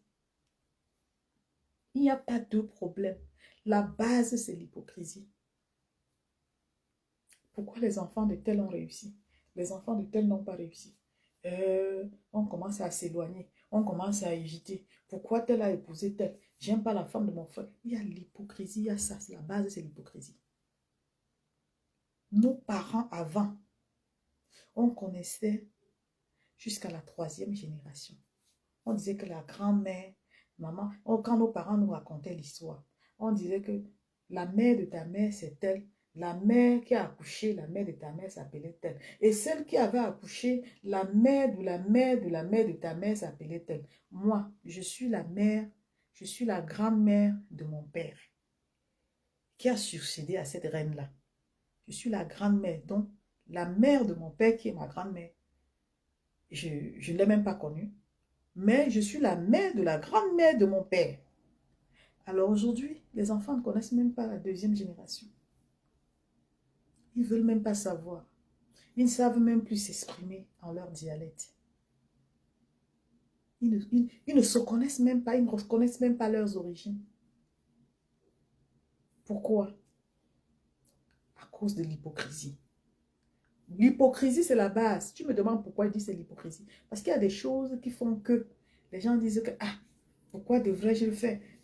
Parce qu'on se dit toujours que si on fait, c'est comme si on rendait service à quelqu'un. Pourtant, c'est surtout. L'enfant aujourd'hui, difficilement, peut dire bonjour en langue maternelle.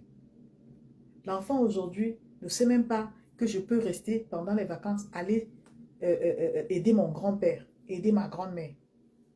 Nous, on a grandi que comme ça. Les vacances, on vous dit, allez, allez aider la grand-mère. Moi, je n'ai pas connu mes grands-parents, ils sont vite morts. Même ma tante, qui était la grande sœur aînée de ma mère, il faut partir là-bas. Tout le temps l'aider, la soutenir. Et c'était très beau, les vacances dans le village et tout ça. On apprenait beaucoup de choses. On nous racontait des histoires de la genèse de notre famille. J'ai connu tout ça et aujourd'hui, je sais qu'il ne faut pas faire telle chose, je sais qu'il ne faut pas faire telle chose. Ça m'a aidé à connaître mes traditions. Mais combien de personnes connaissent ça? On va se lever, on est d'abord perdu. On vient, on se met là, on dit que je vais libérer le Cameroun. Libérer le Cameroun, c'est libérer l'énergie traditionnelle et spirituelle. Je vais parler au nom de... Je veux parler des choses que, parce que ma bouche, mes yeux ont vu, je vais parler. Non. C'est comprendre ce que je dois dire et comment je dois dire et à qui je m'adresse. C'est savoir qui je suis, où je vais. Est-ce que j'ai une protection spirituelle? Oui. Si tu ne sais pas d'où tu viens, tu ne peux pas t'engager à dire les choses sur ce que tu ne maîtrises pas. Même si tu maîtrises, parce que tu as lu l'histoire.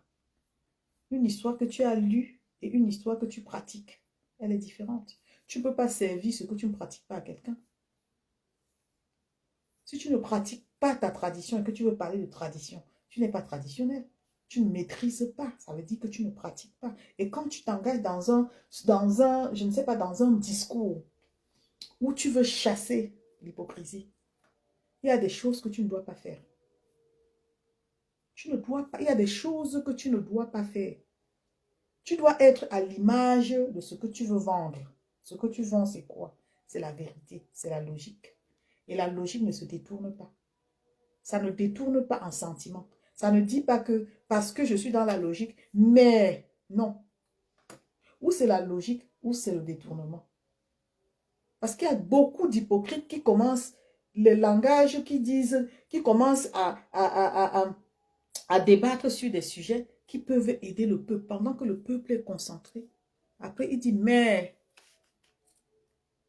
Et les gens ne comprennent pas que le mais là, c'est parce qu'il veut maintenant argumenter avec ses propres idées pour que vous validez plutôt ces idées-là. Donc, il ne reste plus dans le sens de la logique.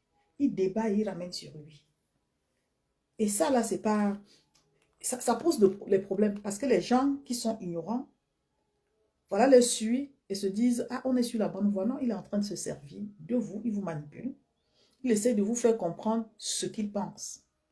Or, quand tu es dans la communication édifiante, tu dis les choses sur les faits et tu restes dans la logique. Tu prends, comme ce que j'ai pris le cas de Mamiton. Elle était malade, oui, c'est la vérité, tout le monde a vu qu'elle a fait un malaise et elle avait besoin de moyens pour ses soins. Oui, tout le monde a vu qu'on a demandé de l'aide dans les réseaux pour ses soins. Est-ce qu'en ce moment, elle n'était pas artiste comédienne? Si, elle était artiste comédienne. Est-ce qu'on a vu la mobilisation lors de sa maladie? Non, parce que les artistes même n'ont pas pris la responsabilité de le faire, à moins qu'il ait fait en dehors des réseaux sociaux. Mais sinon, on l'aurait quand même su. On a appris qu'il y a des gens qui ont apporté les aides, mais c'était de façon individuelle. Alors maintenant, à ces obsèques, est-ce que ces obsèques ont été méritées? Oui, ça a été mérité. Mais l'erreur qu'il y a dedans, j'utilise le mais pour approfondir, pour éclairer ma lanterne par rapport à ce que je pense. Voilà. Donc, mais on aurait dû se mobiliser avant son décès. Qui aurait dû se mobiliser? Les artistes qu'on a vus organiser et porter ces obsèques, ils auraient dû se mobiliser et ne même pas laisser l'information revenir dans les réseaux sociaux dans le sens où on demande une levée de fonds.